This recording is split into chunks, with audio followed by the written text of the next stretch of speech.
nosotros no aceptaremos la exclusión de nuestro pueblo de ese derecho. Mr. Gorbachev, tear down this wall.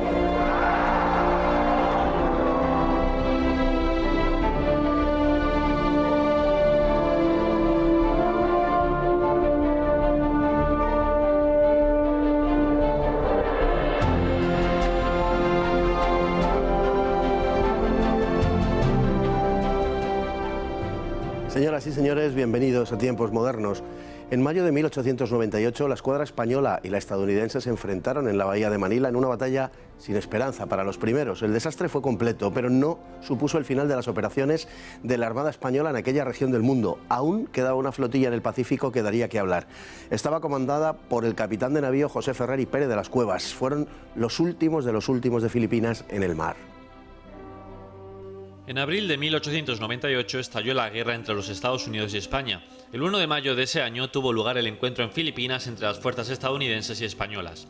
Las primeras, aguardando en Hong Kong, estaban compuestas por 5 cruceros y un cañonero, y comandadas por el comodoro George Dewey. Las fuerzas españolas eran 2 cruceros medianos y 5 cruceros de 1000 toneladas, pero de estos últimos, 2 eran inservibles y 1 era de madera. Uno de los 3 cañoneros disponibles estaba inutilizado y el otro se encontró en el lejano sur. Al frente, el contraalmirante Patricio Montojo y Pasarón.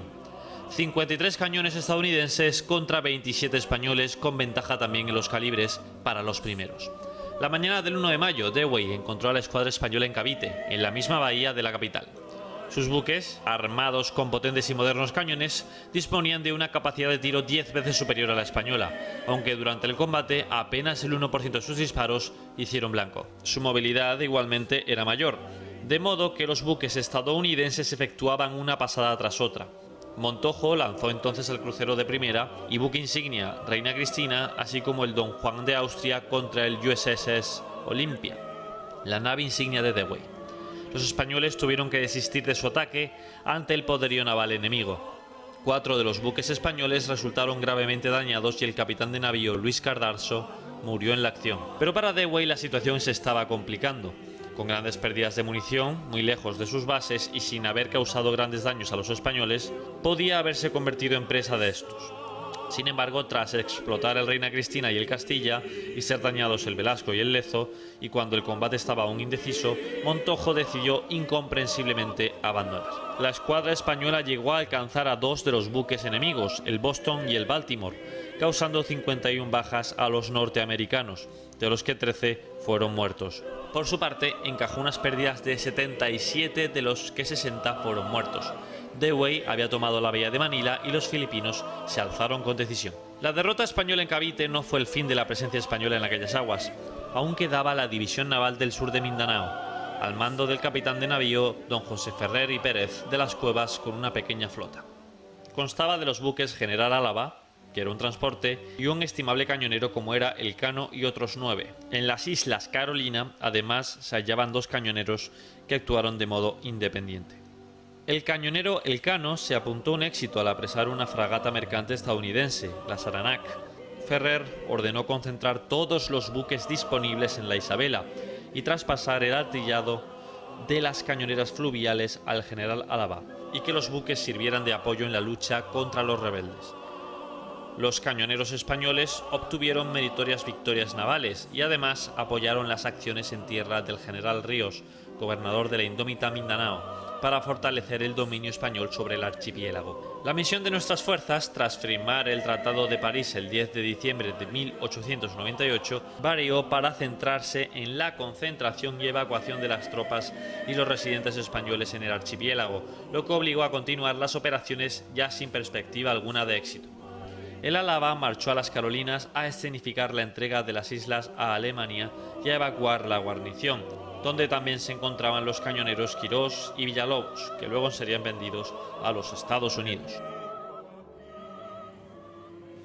Y para las cosas del mar, como siempre o casi siempre, tenemos a nosotros a don Agustín Rodríguez, a que le agradecemos profundamente que esté hoy con nosotros para hablar de este asunto. Gracias a mutuos. Bueno, además escribió usted un artículo muy luminoso al respecto de lo que vamos a hablar hoy. Bien, refirámonos brevemente al primer episodio, al combate de Cavite, para decir que, bueno, la situación de la flota española era de neta inferioridad con respecto a la norteamericana, pero no obstante hubo episodios verdaderamente heroicos y gloriosos por parte de la Marina española.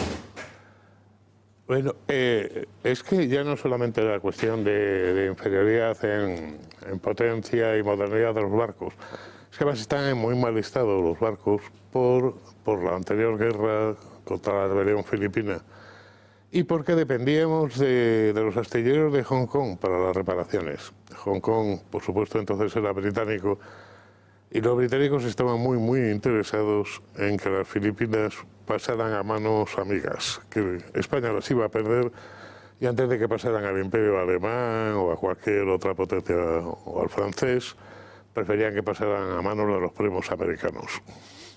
Bueno, hay un episodio, el de Montojo, el que dirigía la flota, un tanto y difícil de comprender, ¿no? Un tanto extraño, porque Montojo en un momento dado hace algo que parece que abandona la flota, de hecho luego será expulsado de la Marina, aunque luego otra vez será vuelto a readmitir, también hay que decirlo, y tiene un comportamiento ahí un tanto equívoco. Sin embargo, con anterioridad se había comportado de una manera absolutamente heroica frente al buque insignia de Dewey, ¿no? Es decir, que eso es un comportamiento poco explicable, contradictorio.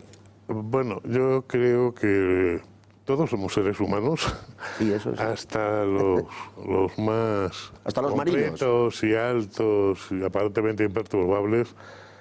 Y no creo que fuera tanto una cuestión personal suya como la responsabilidad del mando, el ver que todo se iba al traste, que el responsable era él.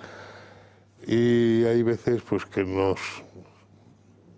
cualquier ser humano cae, incluso con valor acreditado, habiendo llegado almirante, que todos no lo regalaban en absoluto, y tal, y en un determinado momento todo el mundo tiene su noche triste y tiene su resbalón. No parece ser tanto una cuestión de valor cuanto de una valoración quizá errónea de la situación. No. Él se sentía muy abandonado y al mismo tiempo mal atendido por el gobierno. La preocupación hasta entonces de los marinos españoles era más hacia Japón. Japón estaba muy interesado en conquistar las Filipinas. De hecho, terminaría conquistándolas en la Segunda Guerra Mundial.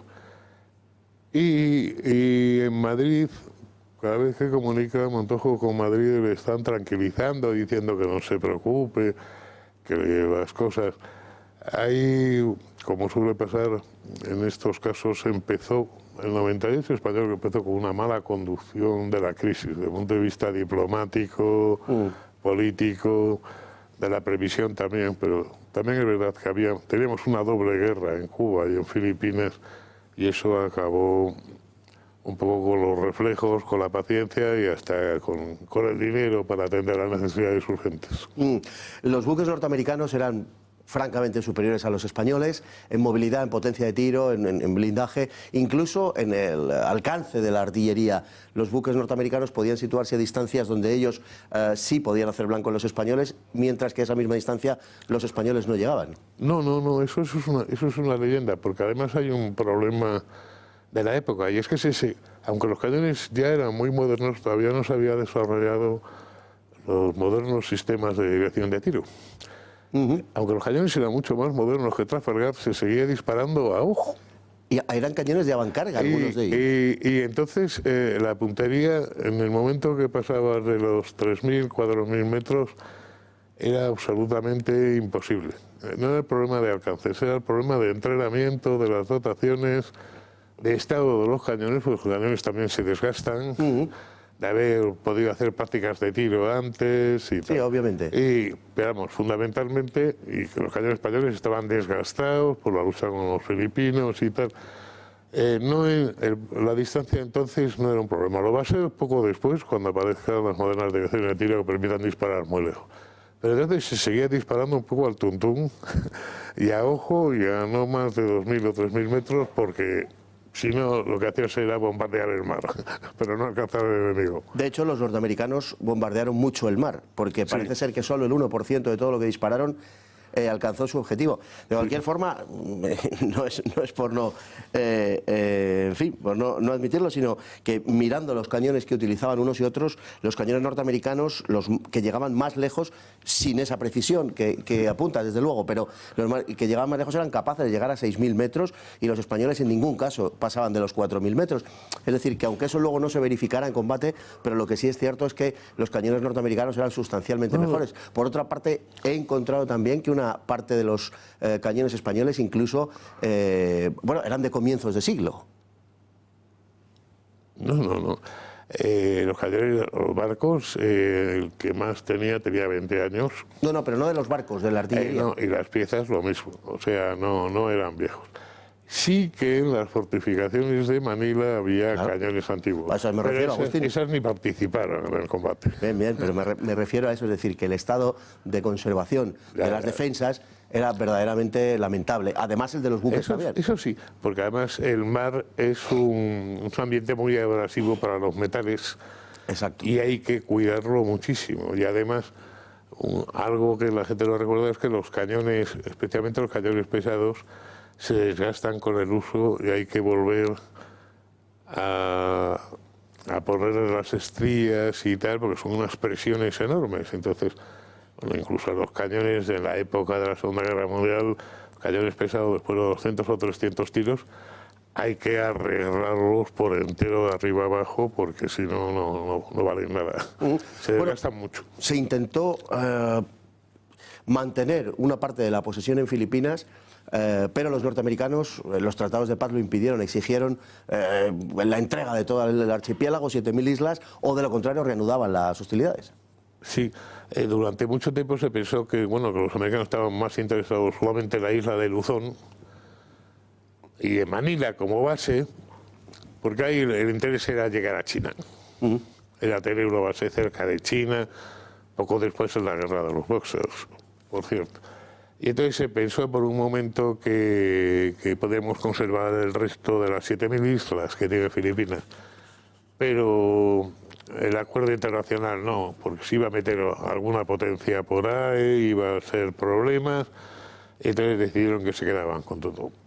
Bueno, de hecho, el combate continuó en Mindanao. Se produjo el episodio por parte del Cano de la Saranac, de la fragata comercial a la que apresaron. Y, por cierto, que la bandera me parece que se conserva en el Museo Naval, ¿no?, de Madrid. Sí. Es que se piensa normalmente que todos los barcos estaban en Manila, no. Había como una docenita de cañoneros pequeños y tal, por la vigilancia de las islas, para controlar a los rebeldes y tal, en Mindanao y en otras islas del sur del archipiélago. Y su jefe, que era un veterano de ese área, José Ferrer Pérez de las Cuevas, pues los organiza, prescinde de los más pequeñitos que no van a servir para nada, y con esos un transporte que tiene lo rearma y tal para que sirva como buque principal, y inmediatamente organiza la defensa y sobre todo ayudar a las guarniciones cercadas que estaban en cada isla por los rebeldes, apoyarles, llevarles víveres, de todo. Y en unas condiciones terribles, claro, porque ni tenía comunicaciones, ni sabía lo que estaba pasando en Manila, ni en Madrid, ni en ningún lado, porque el único cable que enganchaba, el único cable telegráfico que enganchaba en Manila. Y lo habían cortado los americanos. Claro. Entonces, sin tener ni idea de nada de lo que estaba pasando, el hombre hace todo lo posible por organizar su pequeña fuerza y que sea útil. Las dotaciones de los barcos en gran parte además eran indígenas. Sí, tradicionalmente en Filipinas los únicos españoles peninsulares eran los mandos. La marinería era indígena y sin ningún problema. Y es más, con una buena fama increíble desde los tiempos de la guerra de Cochinchina, cuando los franceses nos pidieron poder reclutar filipinos a su servicio porque eran unos soldados y unos marineros excelentes. Porque vieron el cuerpo expedicionario español, formado básicamente en su clase de tropa por indígenas filipinos, se comportó extraordinariamente, por ejemplo en Saigón. Sí, sí, es algo muy curioso. Pero claro, en un momento que la soberanía española se venía abajo, el estar al mando de una dotación que era de filipinos, claro, ya no era su calidad como combatientes ni como marinos, sino sus lealtades. Y entonces era complicado y sin embargo no hubo ningún problema. Por otro lado, en esos combates contra los rebeldes también estaban pertrechados con unidades navales. Sí, porque en muchos barcos civiles, claro, en Filipinas la única comunicación posible muchas veces es por mar. Entonces muchos barcos que había por Filipinas se amotinan las tripulaciones, quitan a los oficiales, los arman, incluso con cañones que había en Cavite y tal, y los dedican a extender la rebelión y a apresar todo lo que pueden y tal. Y quienes se encargan de hundirlos, apresarlos o de impedirlos que consigan son este puñadito de cañoneros que quedan en Mindanao. Prácticamente de forma continua, los filipinos pasan de esa guerra contra el poder español a una guerra contra el poder norteamericano, que llega a Filipinas teóricamente con la bandera de la liberación y que se convierta realmente en amo del país. Sí, les habían prometido que sí, la independencia y luego al final pues simplemente un cambio de bandera.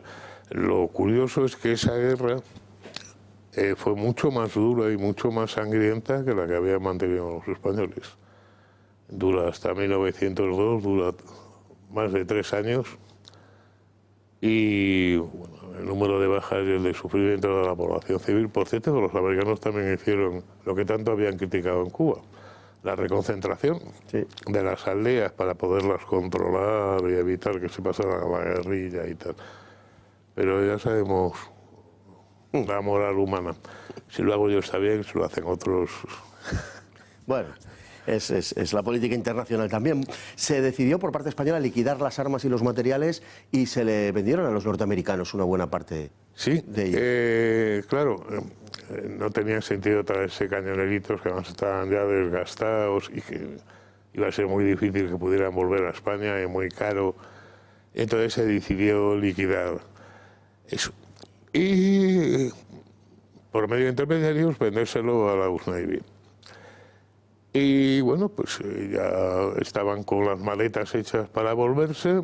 Por supuesto, la marinería filipina es licenciada, cuando de repente los rebeldes filipinos se apoderan de los cañoneros, que estaban esperando fondeados en puerto a que llegaran los nuevos propietarios. Y entonces, en un acto realmente heroico, porque la paz ya había llegado, ellos no tenían nada que hacer. Hay 3 oficiales de la Armada, un capitán de fragata Pascual de Bonanza y los tenientes de navío Quintas y Cano y Puente, que sin ninguna orden, simplemente por vergüenza torera de que no piensen los americanos que se los hemos entregado a los rebeldes por perjudicarlos, convencen a 4 soldadillos que estaban esperando, vamos a 4, a 20, que estaban esperando en el muelle también para volverse a España. Los toman al abordaje y se quedan con ellos hasta que llegan los americanos para hacerse cargo. Lo doloroso de esto son 2 cosas. Una, que los americanos siguen diciendo que esos barcos los apresaron ellos. No, se los vendimos y encima se los tuvimos que recuperar. Y 2, que a los 3 oficiales y a ese puñado de soldadillos que recuperaron los cañoneros, su jefe, Ferrer, pidió la laureada. Y el gobierno, pretextando que ya la paz estaba firmada y que no era un acto de guerra, pues le dio la cruz más sencilla que pudieran y tal, diciendo que bueno, que no tenía tanto mérito. Y un último episodio, que es el del buque general Álava, que fue el encargado de realizar las operaciones, digamos, diplomáticas, protocolarias en las Carolinas y también de evacuar a la guarnición que allí había, ¿no? Las habíamos vendido ya a Alemania, noviembre de 1899. Sí, ese fue, como Alemania había presionado mucho en el tema de Filipinas y por contentar al Kaiser, se decidió que, bueno, ya que había habido en su día el conflicto por las Carolinas con Alemania y tal, y entonces no tenían demasiado interés estratégico, pues vendérselas a Alemania y tal. Y ahí estuvo que por cierto los dos cañoneritos que estaban ahí también apresaron un buque americano, el Tulenkamp, y tuvieron hasta que luchar contra una rebelión de los indígenas por todo este lío y tal. O sea, que hasta el final estuvieron prestando servicio y siendo útiles. Bueno, un último episodio de servicio a la patria, que en definitiva era lo que habían jurado, y que, bueno, mantuvieron la bandera de España en esos lares lejanísimos, en esas antípodas prácticamente, hasta fecha muy tardía. Son los últimos de Filipinas. Don Agustín, pues muchísimas gracias por estar con nosotros para comentar este episodio, que por lo demás es escasamente conocido. Muchas gracias a ustedes. Y a todos ustedes igualmente, muchas gracias por estar ahí día tras día, y hasta el próximo programa, si Dios quiere.